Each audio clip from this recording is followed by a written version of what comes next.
any of the key points that you'd like to? It's going to look like a majority here, sorry. Yeah, good morning all. Like I say, we'll take the paper as read. What it has over this last period is we have been looking at our processes and procedures and our transparency of what we do on an operational level. So you'll notice there's a couple of items in here where we have said that we're actually declaring how we actually manage things through our bank transactions, and also the fact we've changed our procedures around when we repay the LGFA debt on a Monday morning rather than actually going into non-compliance so that we can be holding too much money in the bank accounts. So we've kind of been concentrating on making sure that we're being smarter about how we manage things, that we stay within compliance at all times. You'll also notice there that there's a little bit of a summary in there on the debt maturity for the LGFA. You'll notice at the moment we only have debt out to 6 years. That will obviously change over the LTP period.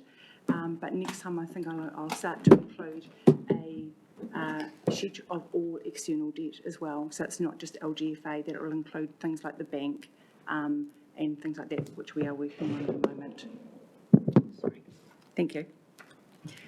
The other probably major thing that you'll note in here, and we've mentioned it before in our previous reports, is the fact we are excluding any Crown funds held on behalf for the recovery, the Silt and Debris and Task Force. We kind of feel that they distort the key ratios that we're looking at, and we're trying to get down to business as usual underneath that. So when we talk about liquidity and we talk about the other different ratios in here, we've excluded the cash that we are holding from any of our calculations.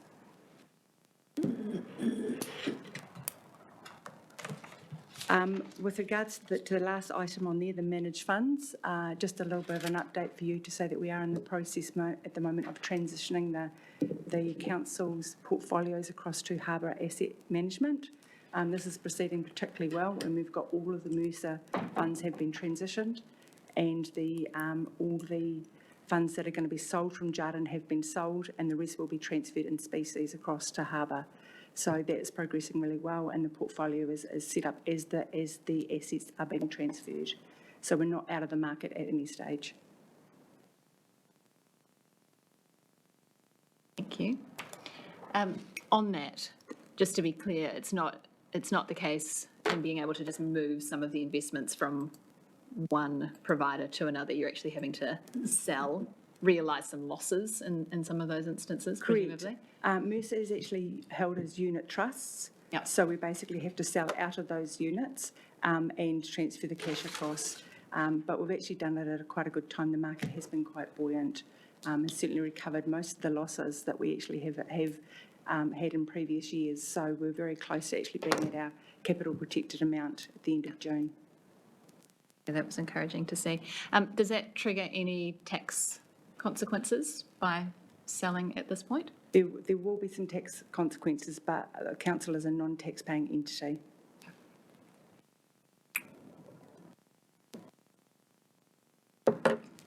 Round the table, Councillor Harding, any queries from you? As usual, I've got a couple of questions. So, look, thank you. It's good now that we've got to this position where you're interpreting the Price Waterhouse, the internal report that we get, that always flummoxed me a little bit, because it wasn't quite sure what sort of an animal it was. They kind of disowned it. They did it, but they didn't want to have their logo on it, which always disturbed me. So this is good. I'm aware that there's a bigger body of work that sits in behind it that Price Waterhouse do. I think I'm aware of that. If that hasn't changed. So two areas I want to understand a little bit better. One is our liquidity ratio, and this, you might be able to answer this today, or it might be something to take away, but just trying to test the logic of our liquidity ratios. And at para 13, we talk about, we've got a ratio of 30%. It's based on percent of total external debt.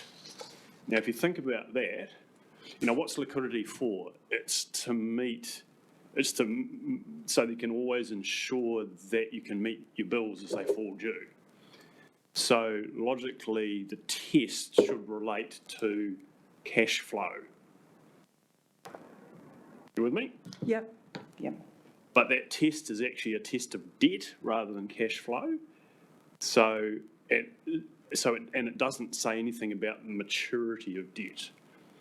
So in the scheme of things, our ratios should relate to our cash, to the cash flow demand on the organisation. So I'm not, that by itself, if that's our only test, it's not a great test. Or by itself, you can't understand whether it's a good test or not. I think we're okay, but it's not objectively a very good test. So another organisation may look at, relating that to annual cash outflow. So it might be portion. You might say that you need to hold 3 months or 6 months or worth of, the spend that's going out. Our ratio doesn't do that. Yeah. So I just wanted to test that. Yeah, this is a standard ratio that we've used. That's one of our key ratios for the council and also for the LGFA. But there's no reason why we can't look at some other kind of monitoring on a cash flow basis to be able to say, hey, look, we've got enough cash to predict things moving forward. It is a bit of a moving feast at the moment because especially with our big projects at the moment, the cash flow on those is a little bit hard to predict because there's so much going on in that area and there's so much activity that we're not quite sure exactly when some of that stuff will be completed. And the staff and the project team can probably speak more to that. But they can only guesstimate where they think they're going to be in the next 3 months. But some things may be delayed due to negotiations or whatever it is that they've got going on, feasibility studies, etc. So it is a little hard to predict, but we can look and see what we can capture and add something into the report. Thank you. Look, I understand that ratio is probably an industry standard ratio that we're measuring. I'm just saying it's actually not a very good test. So maybe if for next, but my suggestion would be, look, let's not try and solve it now, but just have a look at it and just have a think about that. See what we can develop. Next time. Yeah.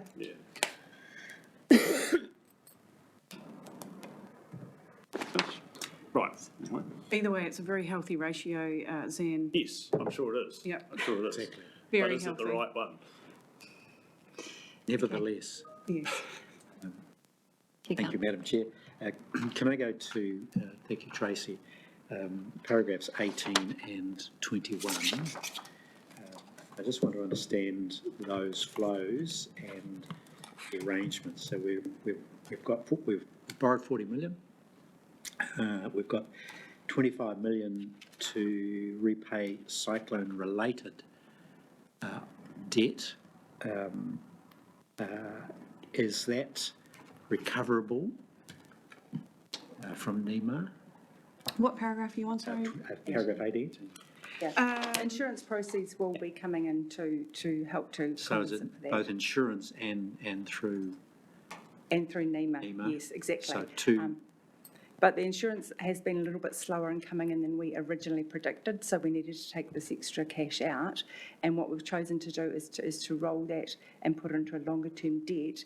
And when the insurance money is received, we'll use it to fund the activities that we need for the projects when the cash is actually required. So we're almost forward borrowing for those. Almost forward borrowing, yeah. Through NEMA, are we able to recover debt servicing in the interim?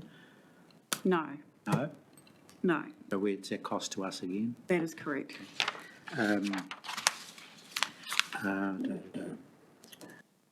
Now, in terms of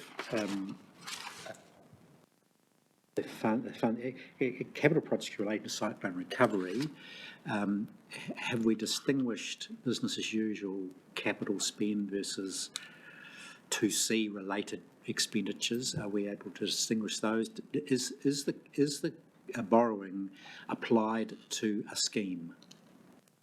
So if it's related to a scheme recovery, do we apply the borrowing to the scheme? So the way in which we currently borrow is sort of working capital related, if I'm honest.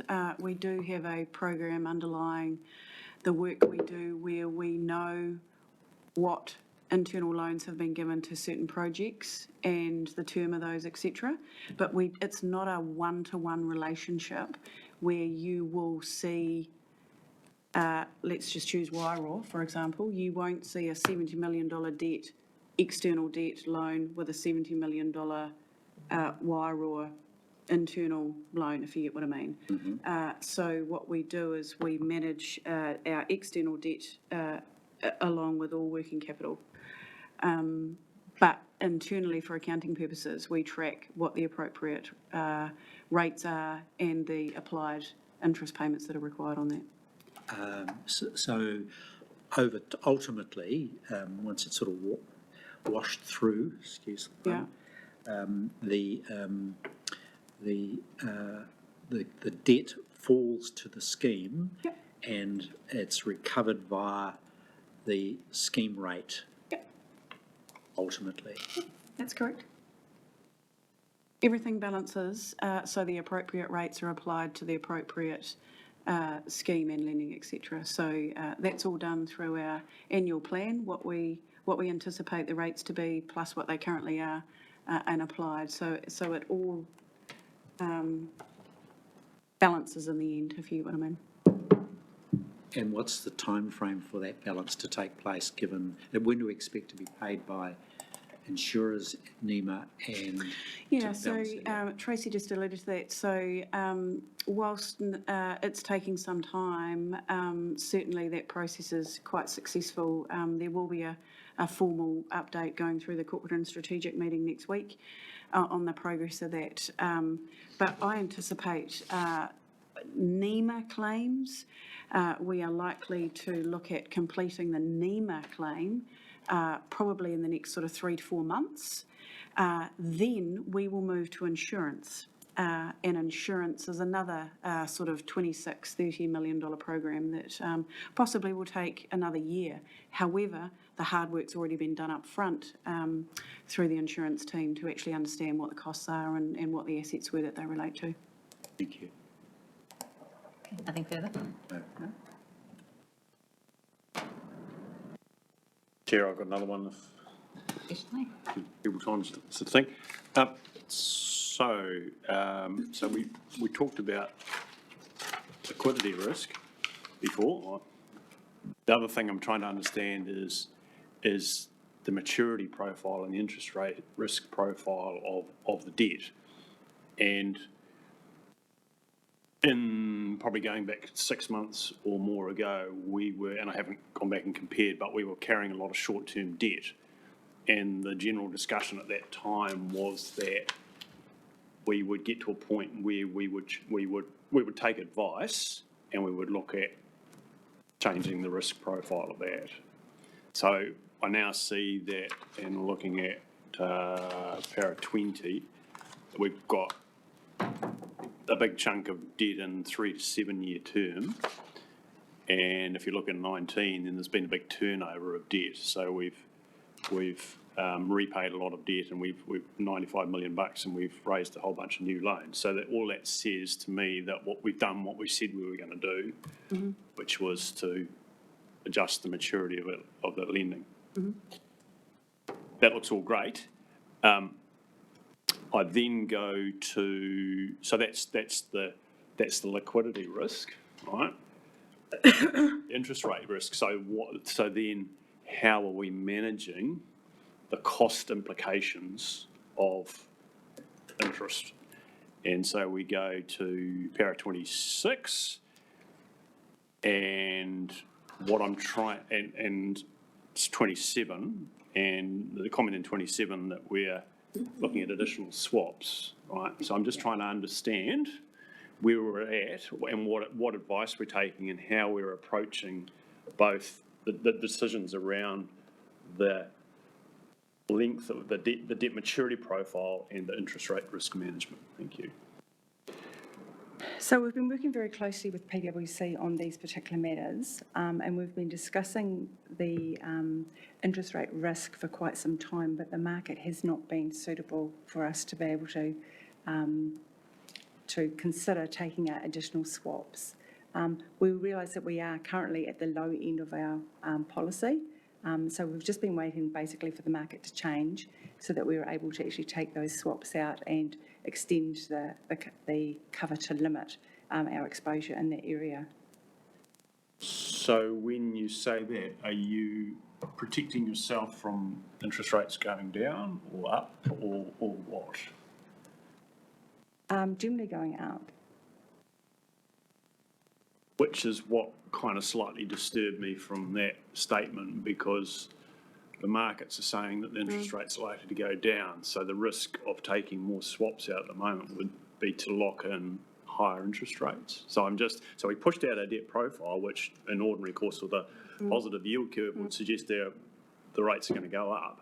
But we've got a declining futures market for interest rates at the moment. So that to say that we're going to lock more of that long-term stuff into higher rates is going counter to my layman's understanding of where markets are going. Yeah. Can I just overlay is that the team here are not Treasury experts, and so we do rely on PricewaterhouseCoopers advising us in terms of, pre-funding swap positions and/or terms on our debt. As Tracy said, we do have quite a short debt profile at the moment, but we will rely on PwC to advise what is the appropriate risk mitigation and cost saving for us, yeah. Right, okay, and where I'm getting to with this is that that's a bit that's invisible to us at the moment. We get told, from a committee functionality point of view, we get told the outcomes and we get a bit of the narrative about what's going on, but we're not seeing the advice and we're not able to test that. And so that goes to the heart of what are going to be some pretty big decisions that are going to affect our funding costs over the next few years. And just on the face of it at the moment, we seem to be talking about locking in more high-cost, longer-term debt, which doesn't feel right.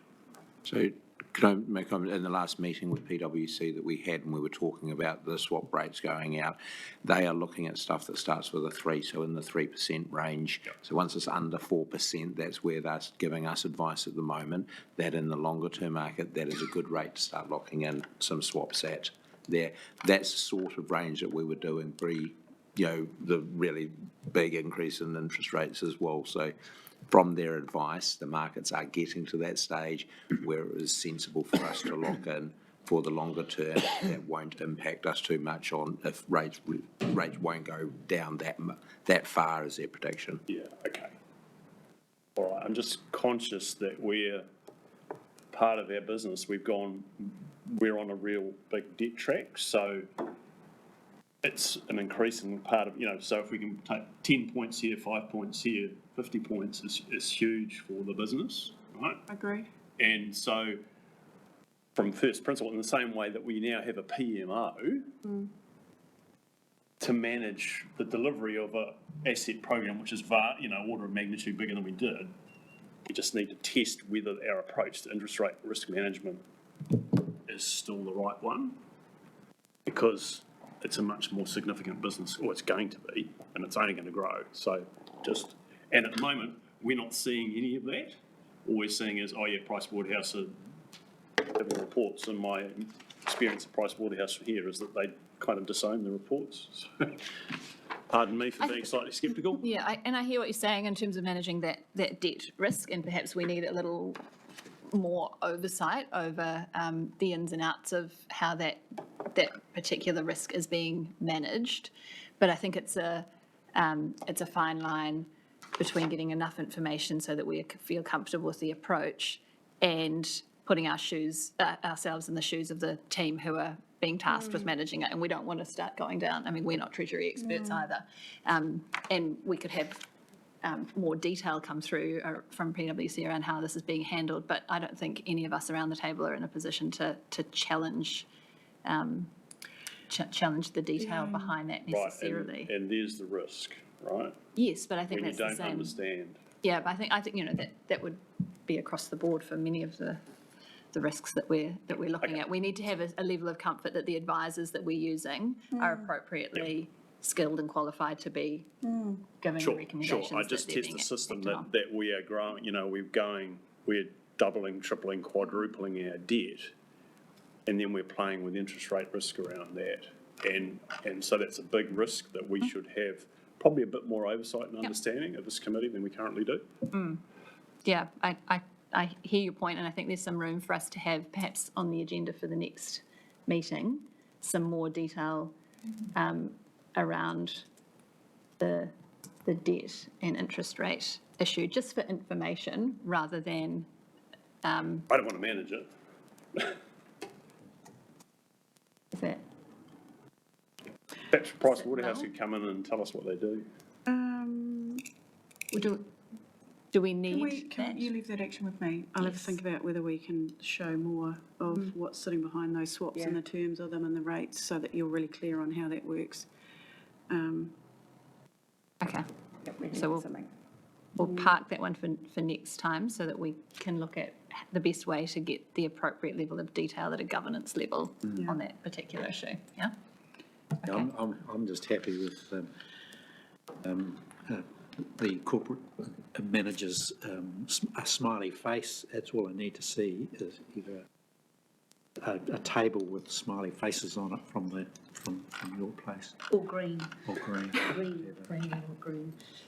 I mean, this is going to come up later today, I'm sure, Yes. is that we can dive into this, we can examine this till the cows come home, but at the end of the day, responsibility needs to fall on those responsible for it, and our job is to make sure, seek the assurance from the appropriate manager,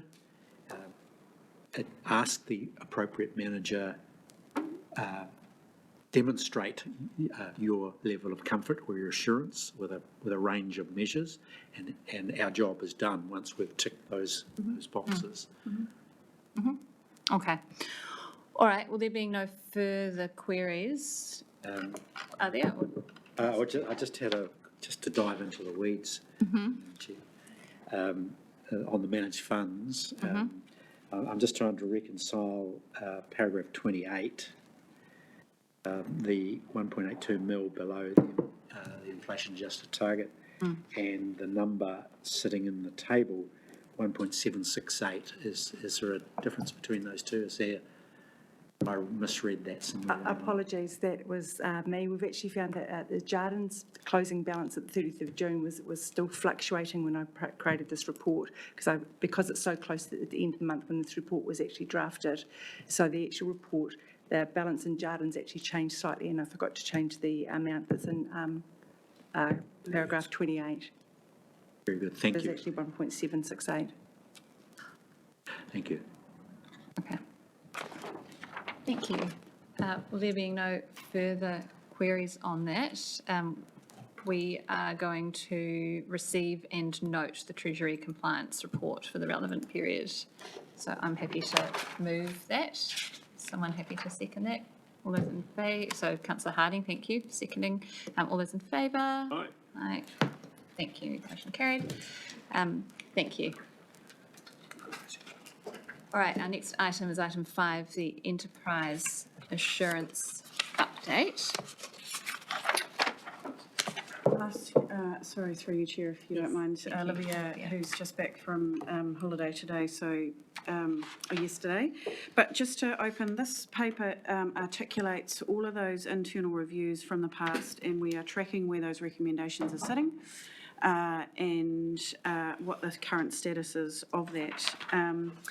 I think it's fair to say, acknowledge on attachment 1 that we do have a number of open issues that have been on the table now for some time. As cyclone priorities changed, a number of things that were attended to. Happy to answer any questions on those, but we will need to address some of those outstandings and what they mean to us, and whether or not they are risky enough for us to prioritise in the short term, or risk accept those as an organisation, that this organisation will not fail or materially as a result of those not being addressed. Happy to answer any questions just on those. The second piece, item 5, attachment 2, just to outline, this is our proposed review program as we rely on external providers such as Crow and/or any external provider that provides us with assurance mechanisms. I do want to highlight, this has been queried before, as to the perception that this is a light schedule of reviews. And I guess I want to front foot that by this organisation in the last 12 months has actually review fatigue. Given the events of the cyclone, we have had multiple government, external and our own internal staff performing reviews of various forms over mechanisms since the cyclone, from civil defence, telemetry, schemes, etc. So this is light on purpose. Because we simply cannot fit some of these additional reviews in. There is one, however, that I would like to propose to put on there is a review of our procurement process proposed later on in 24-25, scope to be confirmed, but will be proposed to be put on there. Over to you, Olivia. Okay, thanks very much. Happy to take the paper as read and take on any questions. If I can. Welcome back from holiday. Thank you. Just to pick up on a couple of points that Susie's made there, in terms of those corrective actions, I don't like that there are things on here that are so old, that are outstanding. No. And that's not to say that they're not important, because they are, they're best practice things, certainly in terms of the HR space. And that was the key theme to come out of that review from memory. There was a lot of best practice things that weren't being actioned, and they should have been. And most of them have been done. Succession planning should happen, you know that, particularly for key roles. But I'm just not sure of the worth in continuing to have this on our radar. It's a very operational matter. We keep looking at it and talking about it each time, and I don't want to lose the wood for the trees, that there are bigger things to be looking at than whether or not succession planning, for example, is taking place. I think with discussion with the P&C team, they are keen to do succession planning. It's just capacity right now with the turnover of staff levels inside the organisation as well as inside the team. But they are keen to take that work on. I think it really it comes to the broader piece on risk that I think will probably cut across a lot of the topics today around that risk culture, and accepting that this has been an organisation that has been very stretched over the last 18 months. But being able to manage risks and putting risk at the forefront in terms of that cultural piece means that things get looked at as they should be, and that those sorts of best practice approaches are fully embedded in the organisation. I think there's a way to go there, but that's more of an observation. I'm not sure that we're going to get anything fixed or resolved in today's meeting on that. Susie, I don't know if you have anything else that you would add there, or? No, I agree with you. I'm quite happy to take these away. I think the landscape was much different when these recommendations were put on the table. And to be frank, we have a lot more bigger issues to address and track at a risk committee. I am more than happy to close off certainly the regional assets issues. We're tracking a system. The system's taking longer, but I tell you what, we're not going to not put the system in, and so that can be closed on the basis that will be done quite shortly. Yep. And succession planning, we're not going to not do it. But I don't believe at this point that risk is high enough for this audit committee to track in a public forum such that, we should be able to close that down. Continue to do that, but not necessarily track and discuss in this forum. There are much bigger risks that we should address. And that then brings me to my next point in terms of being able to have the opportunity not to look at things from 4 years ago, but those real key things that you guys are managing day to day, that we're not getting the oversight on from those reviews. And that's the piece I think that I would like to come away with in this meeting. How are we going to get oversight, either for the council, with the council then devolving that responsibility to us, how those handoffs are going to work. And I'd be keen on your views on that, Nick. Through you, Chair, I think that the more time in the risk framework, which has been set up to do that, is better than tracking the results of bits of audits from 4 years ago, where frankly the world has changed. And council has initiated sets of reviews now that are probably more significant than those were. So be it the independent flood review, be it our contribution into the future of civil defence, be it the work that council has commissioned post the long-term plan around revenue and financing policy and so on. Those are of more material significance to the organisation at this point than going back through things, frankly, from 4 years ago. And I think we need to spend more time in the risk assurance framework and less time worrying about older audits, to be frank. Okay. So what I would like to see either in this attachment 2, or actually I think it might have been in item 6 with the schedule. Attachment 1, item 6. Some detail around this committee's role in looking at the accountabilities from arising out of those reviews. So that might be a takeaway for us. Okay. Yep. Thank you. Other thoughts around the table, Councillor Harding? I'm not going to sit right across the road from you in the future. Pick on me. Okay. Yeah, thank you. Look, I just wanted to pick up on what Susie mentioned and also what Nick mentioned about, and thank you, Susie, for bringing up the issue of review fatigue.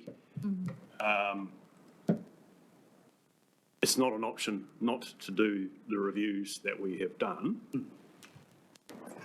but we need to recognise what our priorities are.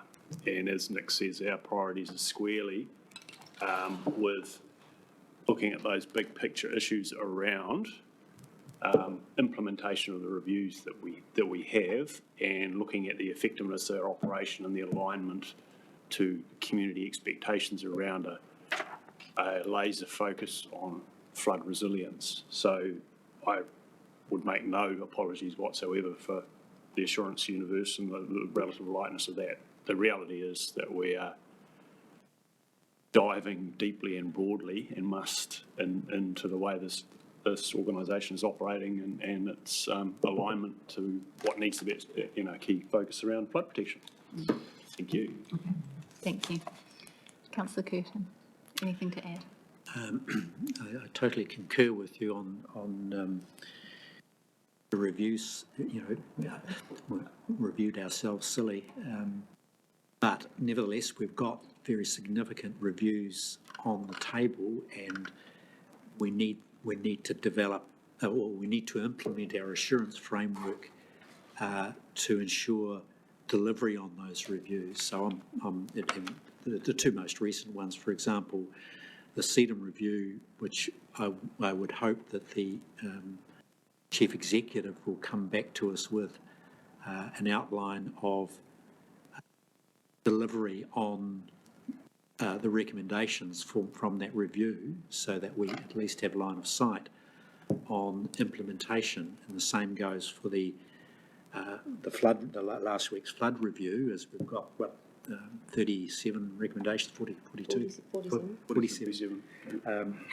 So I think it's appropriate for this committee to receive the delivery framework for meeting and delivering on the review, and then the assurance of the respective manager that we are progressing delivery thereof. I don't think we need to dive in and ask whether a particular tranche of a particular river is being dealt to, but we do need to know an assurance from that respective manager that he's got it, he's all over it, and it's being delivered. That's the sort of expectation around assurance that I have. Interested to know the Chief Executive's response to where he's at with CEDM, if he doesn't mind. It's sort of, have we got a framework, are we looking to deliver, and how do we report that back? Through you, Chair. Yes, so immediate action has been taken via the existing CDM group office and by the TAs. So that was reported back to the Joint Committee on Monday this week. The next step in that process for the bigger, longer term stuff is the employment of a director to essentially plan that work out, and happy to bring that back to this committee. There have been two parts to that. So the employment of the director, I'm hoping to confirm later on this afternoon, the right candidate for that. The Joint Committee has also added an independent advisor to its ranks, former boss of NEMA, to give it independent advice. So happy to bring you and copy you back what's going on in that space. I probably meant at a different level, Nick, that not so much reporting back around individual elements of that, but knowing that you've got a framework that you'll know whether it's sufficiently detailed, but it's coming back to this committee and saying, here is my framework, and I can assure you that we are delivering against it. It's that sort of, I think we need to get to that level, is that we've got, you're telling us that things are happening, and here's my evidence to show we're delivering against that. So sure. At some point we need to see a framework and to understand it, but it's your assurance that we're looking for, as opposed to any particular element against it. No, I understand. Thank you. Okay. Councillor Radley. Thank you, Chair. You do well because I haven't got my name in front of me. Thank you, Tracy. I absolutely concur with what your the discussion prior around looking at the shifting the priorities and dropping off some of these what have now become less significant to the business. What's the risk in doing that and dropping those things which were at the time when they arrived on this table really important? Now we are reprioritising and dropping them off. How will we decide which of the bits that get dropped off and which comes back on? And the irony, I guess, of not being able to do succession planning because we don't have capacity, speaks for where I'm getting at, I think. Yes, and we have made that observation previously. Oh, sorry. No, you're right. Yes. It does seem to have been going on a long time, this, but I don't think we'll drop succession planning. It's just prioritising, getting the team together first. I was suggesting that you would drop it. It's more of if it drops coming to the table, we'll have the assurance that it's being done. But how will we have assurance that we just get a boom, we've done this, or how do we know what's being dropped? And I think the intent. So if you go back a step, when we had these reviews done, they came through with a whole host of recommendations, right. And they were big, chunky pieces of work, and there were a number of measures that needed to be put in place. So all of those would come through to this committee to keep an eye on. But as time has gone on, the majority of them have been completed, and it now seems a disproportionate use of the committee's time to look at the little minutiae of the 3 or 4 that are left. The whole thing needed to be actioned.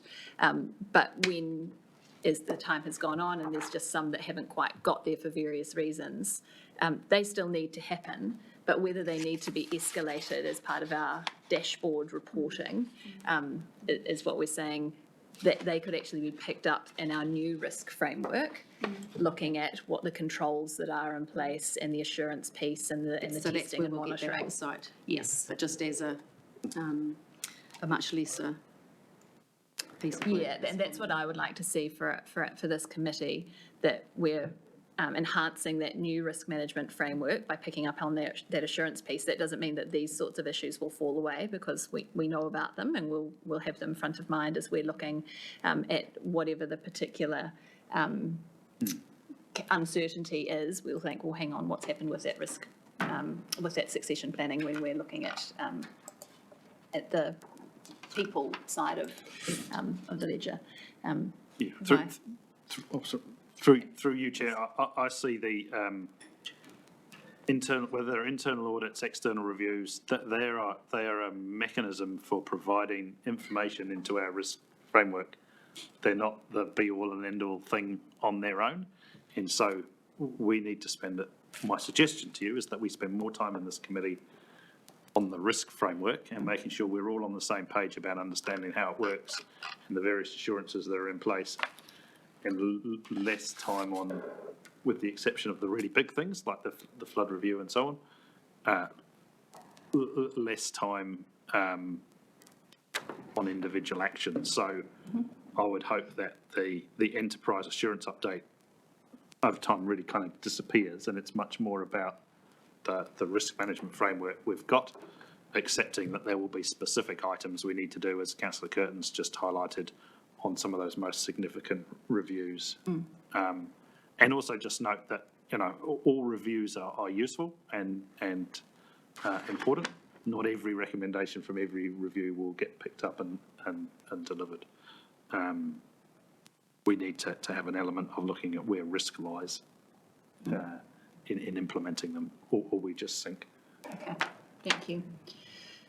So with that rider in place, I think I'm just looking at what we're being asked to do for item 5, which is receiving and noting the staff report, and also saying that the report has provided adequate information on the status of the internal assurance corrective actions.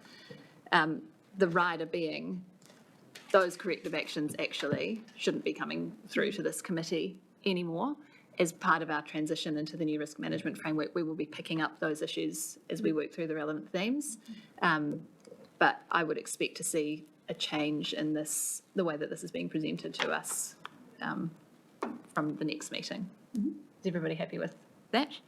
Okay, so Councillor Curtin, are you happy to move the recommendations? And Councillor Harding will second. Everyone's in favour? Right. Good, thank you. Moving on to item 6. The numbers on my sheets aren't corresponding, so apologies. Item 6. So we are having Jess. Yes, the risk management update, item 6. Are we having Jess Bennett? Can I please ask, so the Pip O'Connor, Rob and Kirsty, Health and Safety, so this is a risk management update. And I will intro this paper if that's okay. So this risk management update provides this committee with both an external and an internal view of the environment that we are currently facing. I do want to highlight a couple of things in this paper. Paragraph sort of 5 to 10 outline just the regulatory environment that this organisation is facing, the changes, the political landscape that is in place, albeit there is a lot happening, and there is some uncertainty around where some of that legislation and reform is landing. The insurance renewal process, that is highlighting, we have seen some changes in the market. We are having a workshop after this, so I will leave a lot of that to Aon, who will present to us just in that environment.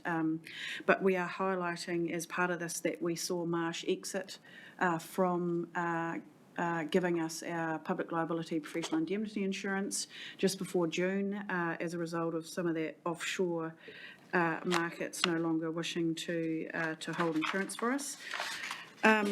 I really today want to focus on a couple of events internally that have happened, but also some of the assurance mechanisms that have occurred.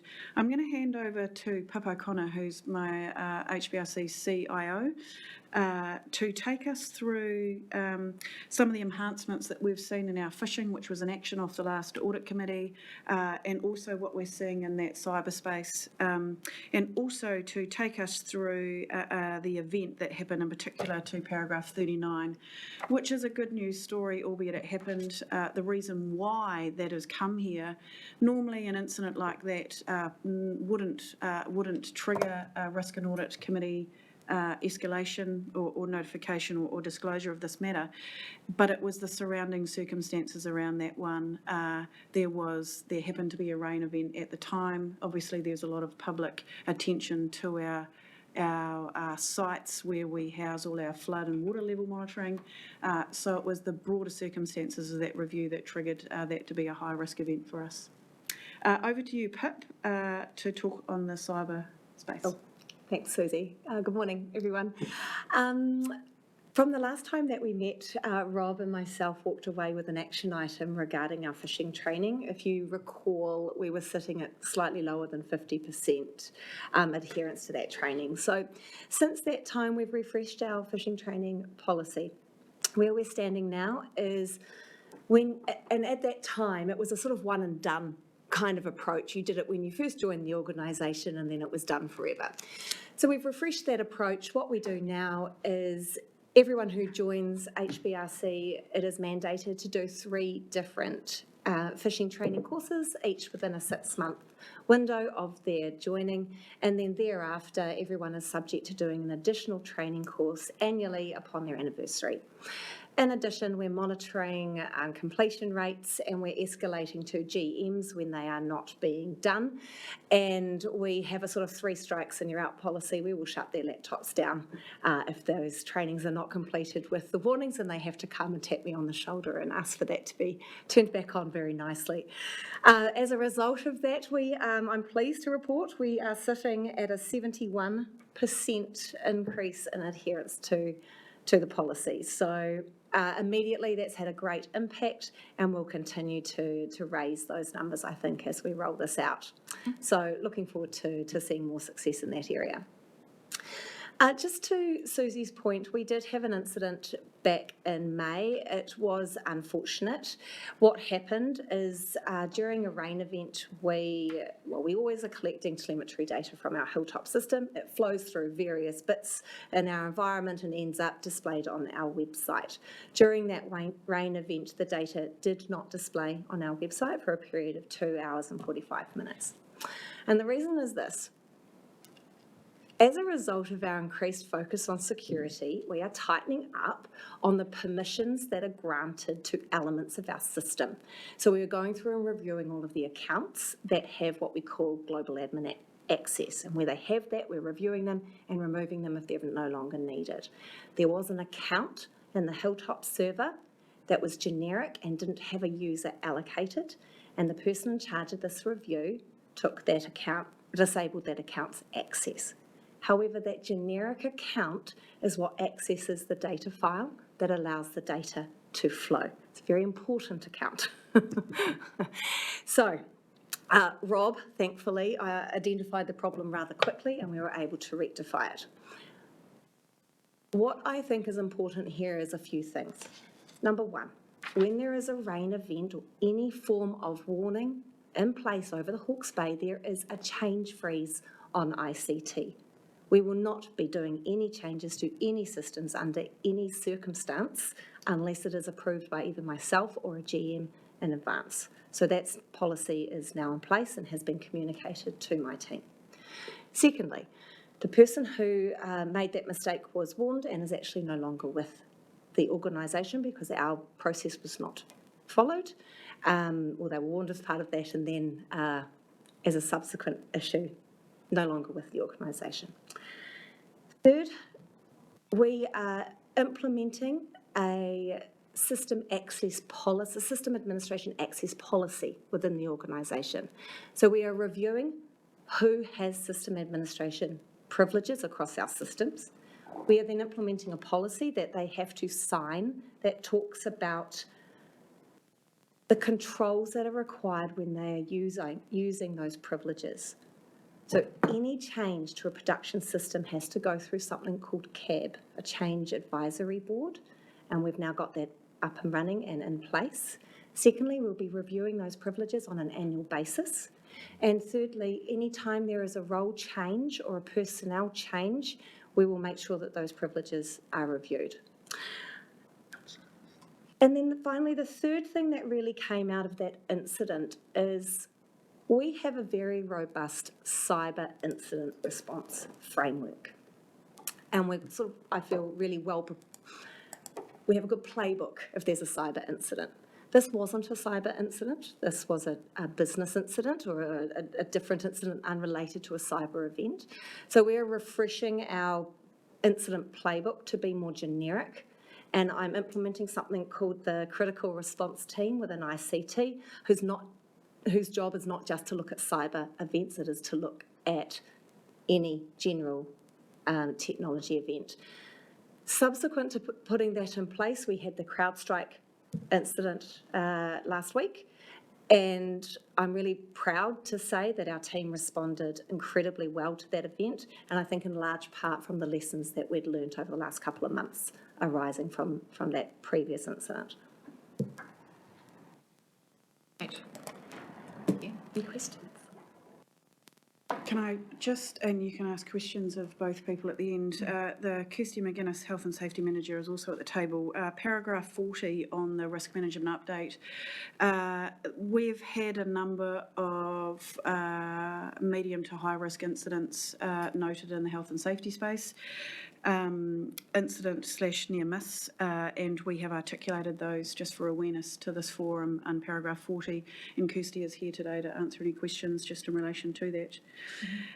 We have articulated, they do pertain to a lot of the IT space. We have improved and enhanced that sort of control and discipline in the technology space in the last quarter or last 6 months really since PIP's come on board. So we have a number of assurance activities now that we have put in the risk management paper for your awareness. Now open, happy to answer any questions. Thank you. And I just want to commend the staff on this aspect of our pack, that this very much demonstrates that risk culture that I'm wanting to see more of, that you're realising that there's an issue, taking responsibility, accountability and putting things in place to stop it going forward. And you're escalating it appropriately, and I think that's really positive. So thank you for that.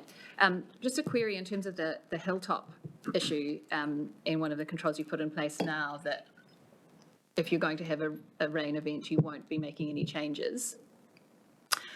What happens if there's not a rain event and you make the changes, but it doesn't get picked up until the rain event happens? So what is there in between? So I get that you're cautious around a rain event, but if you just make the change any old time, what makes sure that the rain event won't trigger something?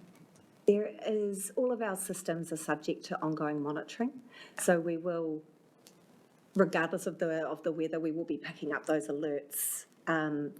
And either the alerts come from us and the monitoring that we have in place, they might come from some of the, if it's a cyber event, they might come from our cyber people, or we may be informed of them, as we were in this case, that the data's not on the website. So we have a number of different ways that we can be informed about incidents, I suppose, affecting our technology.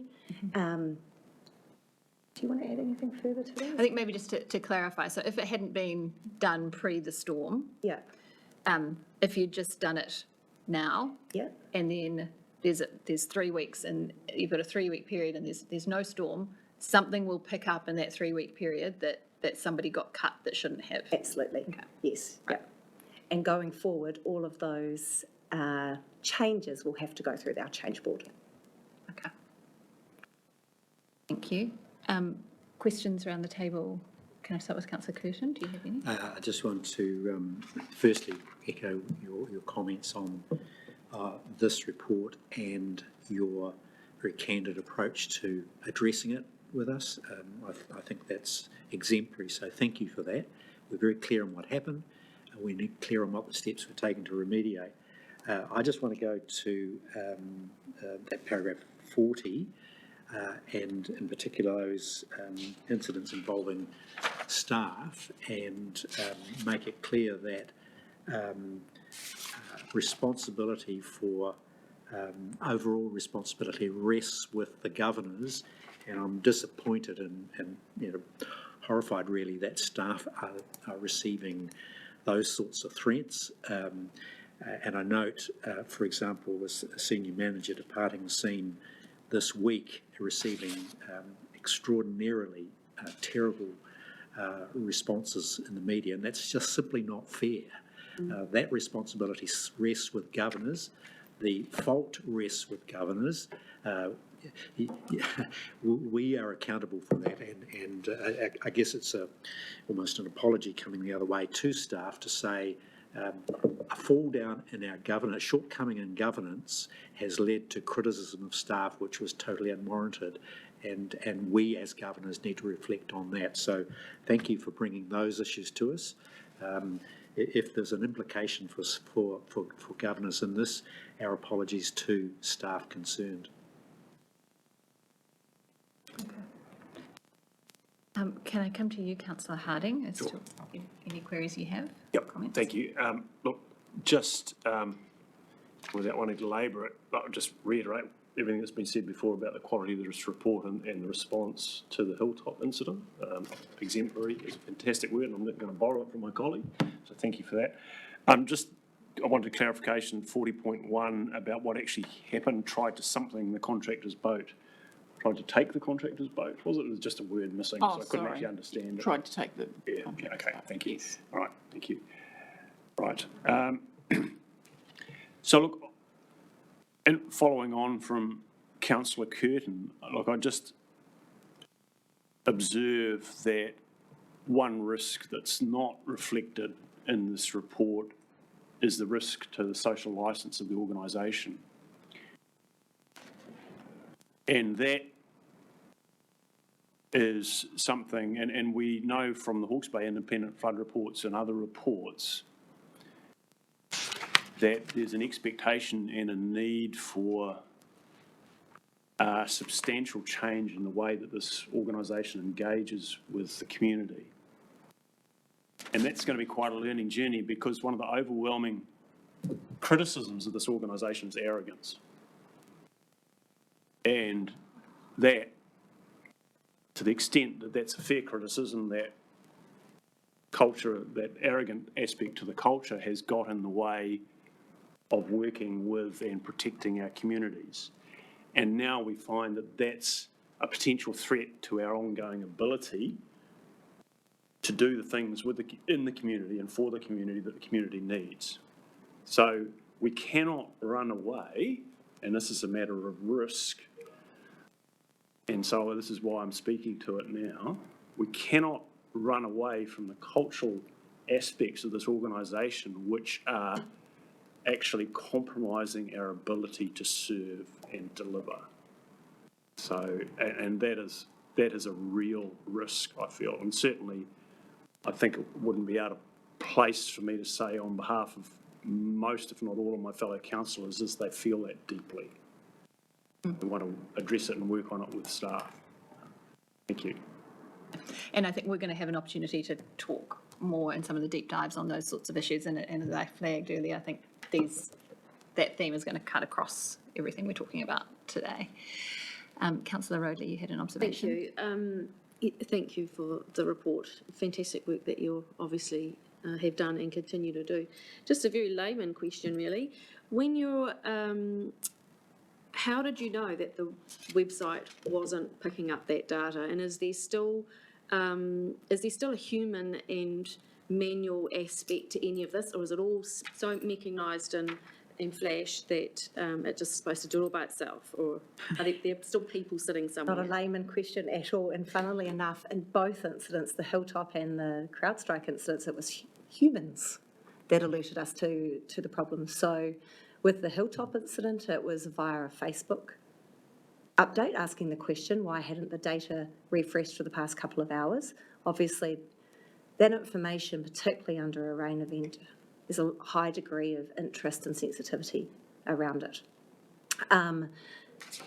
So no, it's not always alerts. Sometimes it is people. And with the CrowdStrike and the blue screens, it was the wife of our ICT support officer who phoned her husband and said, "Why is my screen blue?" So there's a lot of monitoring in place, but often we do find out through people. And I think for us, it's really understanding, and we've done a full retrospective on this to understand Hilltop's an interesting environment. It sort of goes through so many different handoff points that actually aren't owned by the ICT department. They're owned by lots of different parts of the organisation, and even Napier City Council's involved in that. And what we really need to understand is when those things hand off, how do we make sure that we've got monitoring in place at each handoff so that we're alerted when there is a failure, and also so we can trace back to see where the failure has occurred and where's the best part to fix it.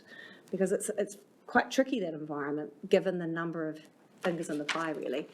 So I think it's further to what Chair's question is, that there is a level of monitoring that would be mechanised, that will show up somewhere that beep, something's flashing, it's not working.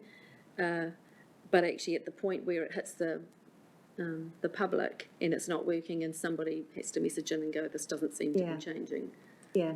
No, there is monitoring along the way, and we would have received that alert, but the public noticed it sooner than we were able to receive the alert. And as I said, I think that was partly because all eyes were actually on those 100%. Levels, and hence why it was such a severe issue for us at the time, and why we really made sure we responded quickly. Yes, because I'm guessing that on a fine, calm day with a peachy forecast, nobody's looking actually at that information. Yeah.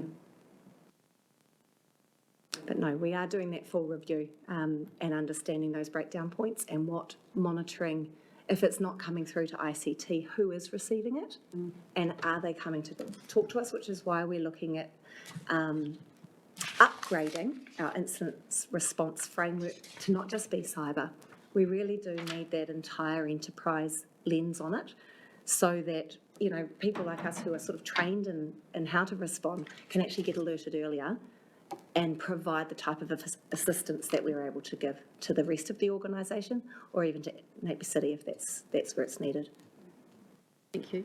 Can I say I'll just see if Rob wants to add anything further. We're a little bit unfortunate with this incident because our internal staff had access to the data and they could see the data. And so it was just the public side presentation of that. And so because we monitor from the inside rather than the outside, it wasn't picked up. Is that actually the control, though? That within the team, maybe there needs to be some outward-looking eyes looking inward? Yes, it is. So they can see what the public sees, because actually it's really important for the public to be able to monitor themselves and manage themselves using that information. And not only that, because we're bang on, not only that, is also providing an alternative view. So if there is a breakdown in our data flows from point A to point B, there is actually an alternative which we've just identified. So should this happen again, there is a way to direct the public to another information source where it won't be as pretty, but it will be there. Yeah. And if that, they'll be able to interpret it in that way. So we're looking at both of those. Can I just have another question? Is that all right? Just looking at the health and safety, and particularly with our staff and contractors, have we, as a result of these recent incidences and potential community angst over HBRC. Have we changed the way that we support staff and contractors to keep them safe whilst doing our work? So as a result of that, the Wairoa incident with the contractor, the IPMO communications team went to Wairoa. I was in touch with the police. They went and visited Wairoa District Council, made networks with the local iwi and community groups, also spoke with the police, so that, I've been up to see our branch up there as well, so that we are communicating much more widely than we would do normally, because we need that work to progress, but we also need it to progress in a way that's safe for everybody. So we're engaging at that level for the work that's moving forward. We also send out safety alerts to all of our staff post those instances as well, so that all staff who might be working up in Wairoa or anywhere else where those threats have come from, that they are aware that these things are happening. So we've improved that. So we've got improved communication and improved alert to our staff. And beyond the improved communication, is there any tangible change? So do we still have a sole contractor sitting in a boat on river? Or Someone else, I believe, did that work for them. The contractor wanted to remain anonymous and did not want to pursue that work with us. We'll still work with HBRC, but just did not want to complete that job. We've also supported contractors up there by offering EAP as well, in terms of scenarios where it's got a bit difficult. So in the case with that particular contractor, I was in touch with them several times to make sure that they were okay, and we offered EAP support and assistance. I know that specifically in Warren, it's probably not unique to Warren, that people like to, if they see somebody doing something and it's someone that they recognise, they are far more comfortable than if it's a perceived stranger doing goodness knows what. Yep, that's exactly right, and that was the feedback from the police. So when the IPMO communications team went up, I spoke with them, and that was part of the discussion, was that to let the police know. On that particular occasion, the police officer who attended that incident had seen that boat in town and thought, oh, because the population's quite small, that's not someone from here. So that's part of our communication out, that if you're in town, we're making contact with the police. The police are on board with HBRC, so that we're letting them know if we've got, some pieces of work that might not be of the norm, but also letting them know that as work progresses, that they'll be aware that particular items of machinery or people will be in town. Just to pick up on that, so this was a contractor rather than an employee. That's correct. So do you have contracts in place with that entity at a commercial level over health and safety responsibilities, and where those handoffs fall? So the contractors they have to be pre-approved to work for us anyway, so they have health and safety of their own, right, and they will have done a risk assessment. Yeah. I spoke with them. They felt that things were going well. It was just the perception of a local who was known to the police who took exception and thought they'd stolen his fish. Right. Okay. And he hadn't. Yeah. Yeah, I mean, the presumably, and I think we've talked about this previously and looked at it before, that that is always going to be an issue for any worker, whether it's an employee or a contractor, that isolation aspect of the work that needs to be done for the regional council. So I would hope that the controls and mitigations that you've got in place, but in any circumstances, would have kicked in, and yet there's always some lessons learned that come out of it, but that it shouldn't have been anything new. It's just that the risk has crystallised given the circumstances that are at play at the moment. Generally, on the whole, people in Wairoa are very happy to have us there. We have good relationships there. It was just an exceptional individual who took umbrage, and it wasn't correct. So, yeah, out of the norm, really. Okay, Councillor Harding. Thank you, Chair. Just picking up from where Councillor Roadley left off around the need for, and we're talking change freezes and those times when the population is really interested in the data that we have. And I just wanted to observe that I think Hilltop is also involved in delivering information or handling information around low flows. So there's a sector of the community that's vitally interested in real-time knowledge of that information for managing their business decisions around low flows and rivers. So I just wanted to make sure that was understood.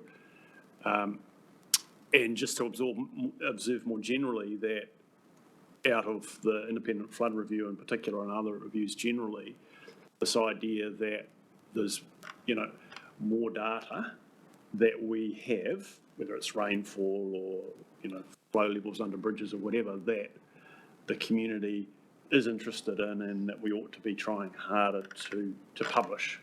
And so it's just going to put more emphasis on that part of the work that we do, and probably at some point we need to ask whether the systems that we've got to do that are the right systems or not. Thank you. Very glad you brought that up, because I concur. Yes, part of our plan for the next year is to start looking at the overall data strategy, understanding what we have, where it's held, and how do we serve it up better, where it's of interest to internally and our communities. Fantastic, thank you. Good. Okay, thank you, everyone. Thanks to the panel of staff who have come to us today. That was really useful around the table. So, sorry, Councillor Curtin, do you have one more point? I can't let this opportunity go without looking at, it's after paragraph 51, we've got independent flood review. And I've got there at item 2, ELT will review in conjunction with scheme reviews and mitigations work underway.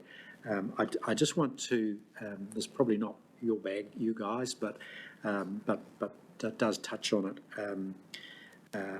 The review has caused me significant concern that this committee and its work over a long period of time